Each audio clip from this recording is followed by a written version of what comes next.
Sanar las heridas de la infancia. Sexta parte.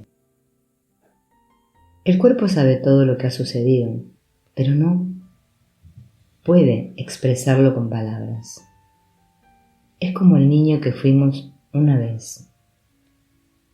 Ese niño que lo ve todo, pero que está desamparado y se siente impotente sin la ayuda de un adulto. Cuando las emociones regresan del pasado, siempre lo hacen acompañadas del miedo del niño que se siente en peligro y que depende de la comprensión, o al menos de la tranquilidad que le proporcionan los adultos. Incluso los padres más confundidos, incapaces de comprender a su hijo porque ignoran su propia historia, pueden proporcionar esta tranquilidad, pueden aliviar el miedo de su hijo y también el suyo propio, dándole protección, seguridad y continuidad. Nuestro sistema cognitivo puede hacer lo mismo en un diálogo con nuestro cuerpo. Al contrario del cuerpo, el sistema cognitivo sabe muy poco sobre los sucesos pasados, pues los recuerdos conscientes son frágiles y falibles. Pero sin embargo, cuenta con un amplio conocimiento, con una inteligencia desarrollada y otras experiencias vitales de los que el niño carece.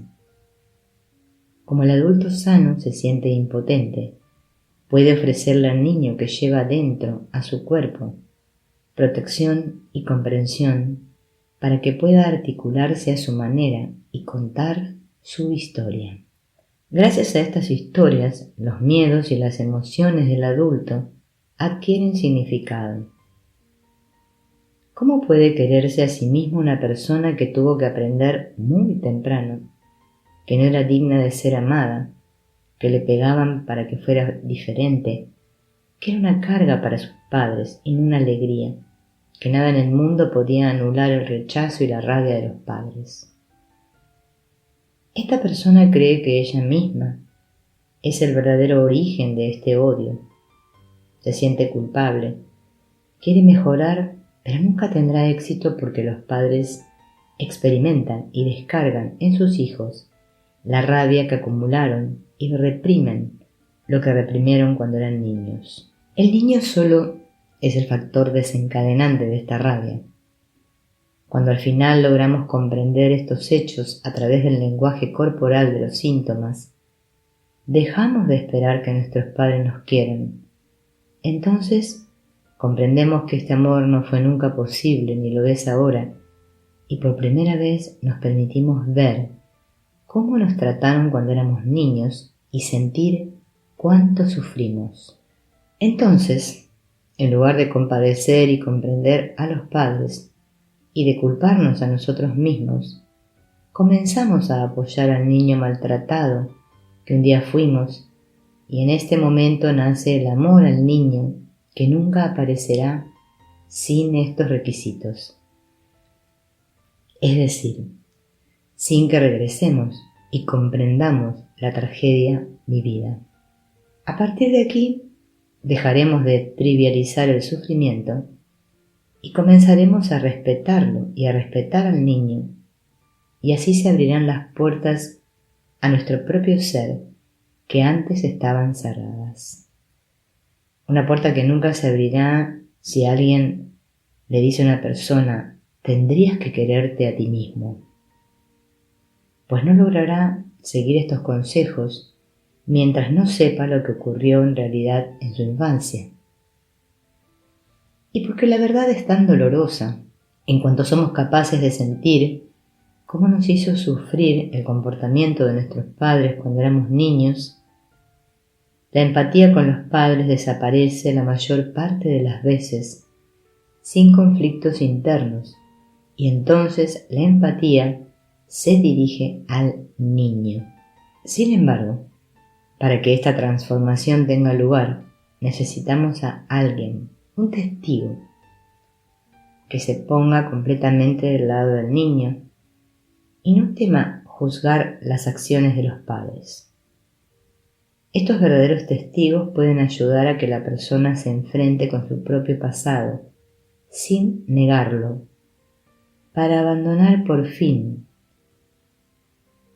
su sentimiento de culpa. Conociendo nuestra historia y nuestros sentimientos, lograremos conocernos a nosotros mismos y sabremos qué es lo que necesitamos en verdad y nuestros padres nunca nos dieron, a saber, cariño y respeto.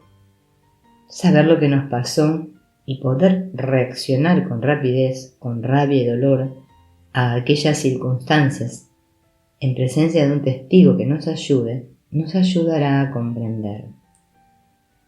A partir de entonces, dejaremos de tratarnos cruelmente, de destruirnos mediante adicciones de todo tipo, porque seremos capaces de sentir empatía por el niño que tanto sufrió con el comportamiento de sus padres.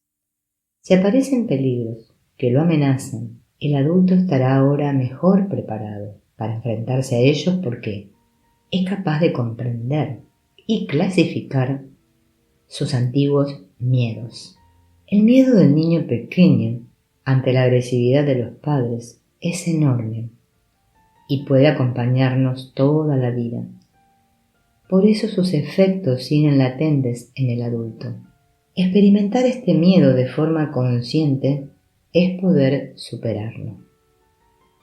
Solo podemos superar nuestro propio miedo y dejar de negar nuestra propia realidad por nosotros mismos.